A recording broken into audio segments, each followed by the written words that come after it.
मैं अमरीन खान और आप देख रहे हैं Aurangabad update UCN TV network. आइए जाते हैं एक नजर आज की ताजा खबरों पर। विधानसभा चुनाव के चलते आचार संहिता के पालन के लिए कलेक्टर ऑफिस सिग्नल पर पुलिस प्रशासन की चल रही कार्यवाही। एमआईएम प्रवक्ता आरिफ हुसैनी ने विधानसभा चुनाव के बारे में पक्ष के रणनीति के बारे में दी जानकारी। शहर के पूर्व मतदार संघ से राष्ट्रवादी शरद पवार गठ के सलीम पाटिल वाहेगांव का चुनाव लड़ने के लिए इच्छुक। महायुति ने साल 2022-24 का रिपोर्ट कार्ड बताते हुए एमआईएम से टक्कर होने का किया खुलासा।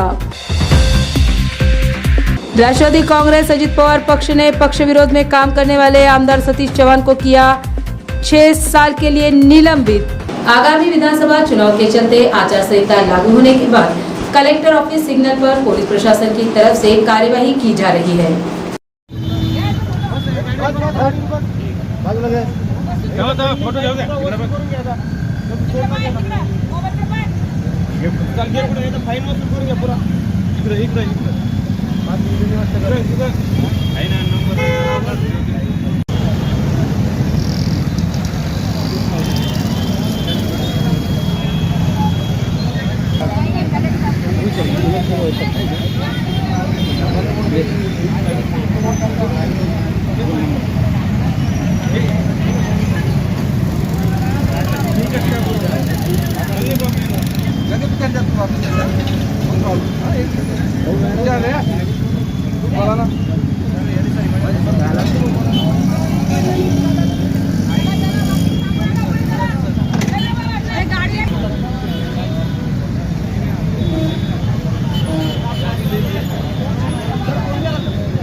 विधानसभा चुनाव के लिए मजलिसे इत्तेहादुल मुस्लिमीन पक्ष की तरफ से किए जा रही तैयारियों के बारे में एमआईएम के प्रवक्ता आरिफ हुसैनी इन्होंने Aurangabad update UCN TV news के माध्यम से जानकारी देते हुए पूर्व आमदारों के काम के साथ निधि के उपयोग और शहर के विकास कार्यों को भी गिनवाया है। जरूरत के साथ में इस बार इलेक्शन के अंदर उतरने जा रही है और हमारी तंजीम, हमारा संगठन पूरे महाराष्ट्र के अंदर पूरी मजबूती के साथ कायम दायम है और पूरे इलाकों से अभी जितने भी लोगों ने फॉर्म लिया, नॉमिनेशन फॉर्म लिया है पार्टी के, और इंटरव्यू से अभी इम्तियाज जलील साहब लेने वाले हैं और हमारे पूरे फाइनलिस्ट कैंडिडेट होने वाले हैं, मैदान पूरे कैंडिडेट उतरने वाले हैं। उसी तरह इत्तेहाद की भी बात चल रही है, इंडिया अलायंस से बात चल रही है। देखिए इसका नतीजा क्या निकलता है, लेकिन अगर इत्तेहाद हो भी गया तो भी हमारे पास में फाइनलाइज है, इत्तेहाद नहीं होता है तो भी हमारे उम्मीदवार तैयार है। औरंगाबाद से कैसा रहेंगे सर? औरंगाबाद से 3 से 4 कैंडिडेट लड़ने की तैयारी चल रही है मजबूती के साथ में, और इंशाल्लाह इस बार औरंगाबाद से ऐसा 3 एमएलए चुन के आने की पूरी गुंजाइश। सर पूर्व मतदार संघ में जो है तो बहुत सारी हलचल है कि पहले जो तो वहाँ पे अपने आमदार जो है तो ये खड़े रहते थे, गफर कादरी साहब वो जो है तो मैं आया था कि इम्तियाज जलील साहब खड़े रहने वाले थे। ये बहुत हलचल है, लोग परेशान है। देखिए बात दरअसल कैसी है कि पार्टी का एक उसूल है, पार्टी का एक नज्म है, पार्टी का एक दस्तूर है और हर पार्टी के अपने नियम दस्तूर होते हैं। जितने भी उम्मीदवार आज घोषित किए जा रहे हैं, जितने उम्मीदवारों की लिस्ट निकली है, हर पार्टी जो अपने उम्मीदवार पेश कर रही है तो हर पार्टी के अंदर पहले उम्मीदवारों को अपने फॉर्म दिए जाते हैं और वो फॉर्म पूरे डाटा के साथ दाखिल करते हैं। लेकिन हमारे पास के जो कारगुजार सदर है गफर कादरी साहब को जो 2 बार मौका दिया गया था, इस बार उन्होंने कोई फॉर्म ही नहीं लिया, पार्टी को कोई फॉर्म दाखिल ही नहीं किया उम्मीदवारी का, पार्टी से उम्मीदवारी मांगी ही नहीं। तो उनके सारे इल्जाम और उनके सारी बातें मेरे को नहीं लगता कि वो कोई खातिर में लाने वाली सारी बेबुनियाद बातें। और रहा सवाल लड़ने का, तो उम्मीदवार तो एमआईएम के रहेंगे जो पूरी ताकत और दमखम के साथ लड़ेंगे। क्यों? तो अवाम का प्यार, अवाम का जुनून, अवाम का जोश एमआईएम पार्टी के साथ है, इसलिए है कि एमआईएम पार्टी जमीन पे उतर के काम करती है।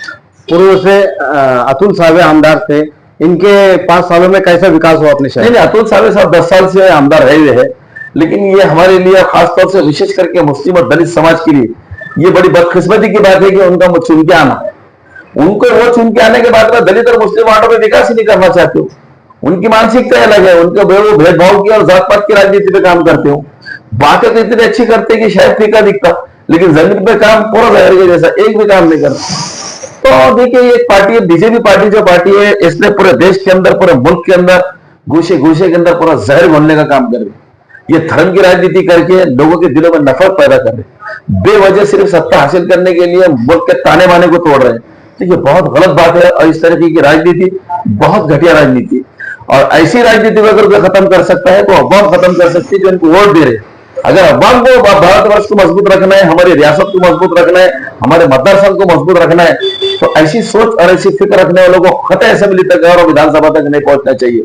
अतुल सावे जैसी सोच रखने वाले लोगों को हराओ और अच्छे लोगों को, पढ़े लिखे लोगों को, जो सारे समाज को लेकर चलते, ऐसे लोगों को सामने आना चाहिए। जनता की ये रिक्वायरमेंट है कि साल 2024 के विधानसभा चुनाव के मैदान में सलीम पटेल वाहेगांवकर भी उतरने के लिए इच्छुक है। राष्ट्रवादी शरद पवार गढ़ के सलीम पटेल वाहेगांवकर ने पूर्व से उम्मीदवारी की मांग पक्ष के सामने रखी है। उम्मीदवारी मिलने पर जीत की 100% का आश्वासन सलीम पटेल वाहेगांवकर इन्होंने Aurangabad update UCF TV news के माध्यम से दिया है। देखिए, मैं सलीम पटेल वाहेगांवकर आपको क्लियर बोलता हूँ कि पिछले 5 तारीख को पुणे में आदरणीय शरद चंद्र जी पवार साहब ने मीटिंग बुलाए थे सभी इच्छुक उम्मीदवारों की, और उसमें सक्षमता से और एक मजबूती से मैंने पूर्व और मध्य मतदार संघ से उम्मीदवारी का दावा वहाँ उनके सामने रखा था। दोनों मतदार संघ में मुस्लिम सीट निकलती, सारी बातें उनके सामने रखी थी, जिसको पवार साहब ने बाखूबी अच्छे से सुना था और एक अच्छा उन्होंने संदेश भी दिया कि ठीक है, बहुत अच्छी बात है, विचार किया जाएगा। पार्टी ने मेरे से इलेक्शन कार्ड, एफिडेविट, फॉर्मेलिटी भी हाल ही में मुझसे लिया है, तो मुझे कहने की अपेक्षा है कि एक सीट हमको छूटेगी और पूर्व मतदार संघ मैंने 80% मेरे अपने लिए मांगा हूं। अगर मध्य भी छूटता है तो मेरी अपनी तैयारी लड़ने की, लेकिन पूर्व से मैं इच्छुक हूं और पार्टी की आखिरी दौर की मीटिंग चल रही है इंडिया गठबंधन की, तो मुझे लगता है कि इंशाल्लाह पूर्व मतदार संघ राष्ट्रवादी कांग्रेस शरद चंद्र जी पवार इस गठ को छूटेगी और इंशाल्लाह मुझे पार्टी से उम्मीदवारी मिलेगी, ऐसी मुझे पार्टी से आशा है। साहब, पिछले 5 सालों में शहर का विकास कैसा रहा? आमदार और खासदार की निधियों से शहर का विकास कैसा रहा? इस बारे में आप क्या चर्चा करेंगे? नहीं, देखिए, विकास की दृष्टिकोण तो म्युनिसिपल कॉर्पोरेशन अपने लेवल पे करती है और खासदार की निधि जिस तरह से लगना चाहिए था शहर में वो नहीं इस्तेमाल में आई। और आमदार को तो है, जो आमदार अब हमारे पूर्व मतदार संघ का आमदार अतुल सावे जी है या वो मिनिस्टर है, कुछ हद तक उनकी निधि हमारे एरिया में भी लगी है, तो ठीक है, एक विकास के एतबार से तो मुख्तसर विकास हुआ है, लेकिन जिस तरह से एक प्रेजेंटेशन खासदार का मिलना चाहिए था हमारे जिले को और खास करके औरंगाबाद शहर को, और उसमें खास करके माइनॉरिटी मुसलमानों को, वो रिप्रेजेंटेशन हमको नहीं मिला। जो मार्गदर्शन, उनका अच्छा काम हमारे लोगों को, हमारे समाज के लिए मिलना चाहिए था, वो नहीं मिल सका। ठीक है, वक्त निकल गया, लेकिन अब ये विधानसभा है तो कहीं ना कहीं अगर इसमें सीट हमको छूटती है तो यकीनन एक अच्छा प्रदर्शन रहेगा और हमारी सीट इंशाल्लाह इस बार राष्ट्रवादी कांग्रेस शरद चंद्र जी पवार गठ की निकलेगी, ऐसी मैं उम्मीद और अपेक्षा रखता हूँ। महायुति की तरफ से आमदार प्रदीप जायसवाल के नेतृत्व में महायुति के सरकार का रिपोर्ट कार्ड जनता के सामने रखा गया, जिसमें महायुति के सरकार की तरफ से साल 2022 से 2024 तक किए हुए विकास कामों का लेखा जोखा बताया गया है। माननीय शहर प्रमुख विश्वनाथ भाऊ राजपूत यांच्या उपस्थितीत प्रवेश होत आहे। सर्वांचं शिवसेना परिवारामध्ये सहर्ष स्वागत। आभार मानतो। आजच्या या पत्रकार परिषदेला भारतीय जनता पार्टीचे आमचे अध्यक्ष आणि आमचे जवळचे मित्र श्रीजी, त्याचबरोबर हॅलो त्याचबरोबर महाराष्ट्राचे मुख्यमंत्री देवेंद्र फडणवीस साहेब अजित दादा यांच्या माध्यमातून जवळपास 500 कोटीचे वर मध्य वेळामध्ये काम केलेलं आहे। काही कामे आता आजच्या 2000 रुपये राहिल्यामुळे तुम्हाला त्याचंही पत्र कुठे किती खर्च केला, कशा पद्धतीने खर्च केला त्याचीही सविस्तर माहिती आपण या ठिकाणी दिली।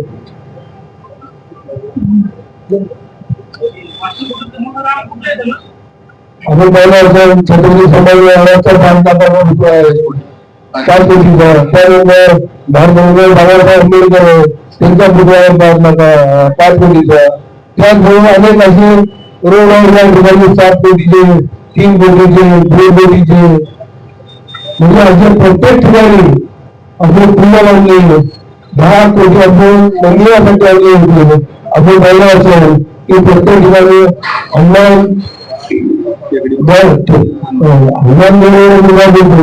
त्याचा 1 कोटीचा त्या ठिकाणी म्हणून दिला. आपण आपलं गोगावा बाबाचा इथं जवळपास 1 कोटीचा 10 कोटीचा ठिकाणी बांधला. सहकार कंपनीला सुद्धा 1 कोटी सुद्धा सहकार कॉलेजसाठी सुद्धा या ठिकाणी दिलेलं आहे.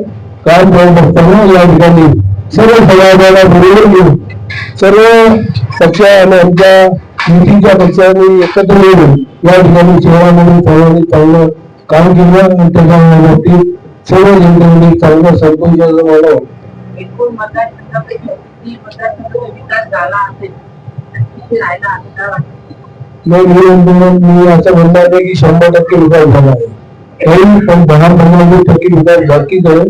पण एवढ्या वर्षामध्ये जे 22 वर्ष चिखलामध्ये राहत होते, जे 15 वर्षामध्ये चिखलामध्ये राहत होते, जे तुमच्या 15 वर्षामध्ये चिखलामध्ये राहत होते, आज त्यांच्या सगळ्यांच्या ठिकाणी सिमेंट रोड या ठिकाणी बनलेले या ठिकाणी मला अभिनव सांगावं लागतं.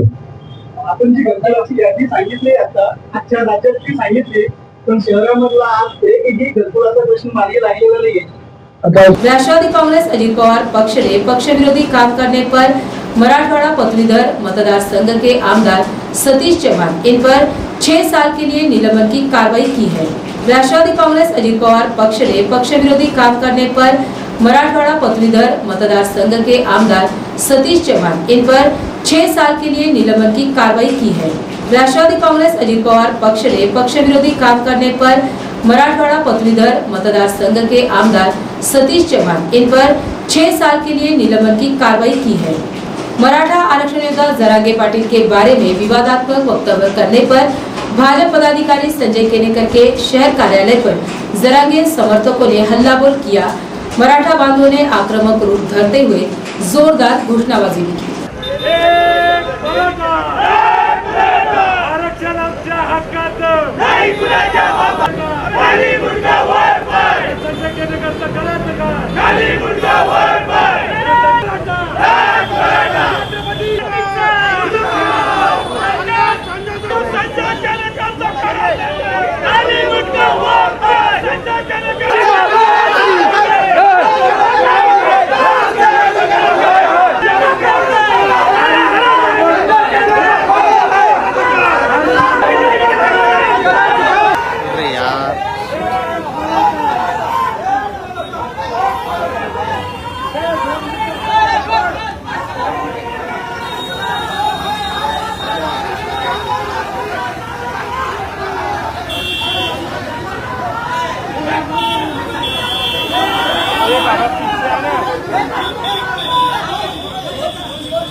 छत्रपती संभाजीनगरमध्ये भारतीय जनता पक्षाचे संजय केनेकर यांच्या विरोधात मराठा आंदोलक आक्रमण झाले आहे। संजय केनेकर यांनी मनोज जरांगे यांचं डीएनए तपासा असं वक्तव्य केलं होतं आणि त्यामुळे या सगळ्या वक्तव्याच्या विरोधात आणि संजय केनेकर यांच्या विरोधात जे काही मराठा बांधव आक्रमक झालेत आणि या ठिकाणी संजय केनेकर यांच्या कार्यालयासमोर जोरदार घोषणाबाजी केली जात आहे आणि या ठिकाणी संजय केनेकर यांनी माफी मागावी अशी मागणी या सर्व मराठा आंदोलकांची आहे। त्यामुळे या ठिकाणी आता पोलिसांचा देखील बंदोबस्त लावण्यात आला आहे आणि या ठिकाणी कार्यकर्त्यांना समजवण्याचा प्रयत्न या सर्व कार्यकर्त्यांचा समजवण्याचा प्रयत्न या पोलीस प्रशासनाच्या वतीने केला जात आहे। मात्र संजय केनेकरांनी माफी मागावी ही मागणी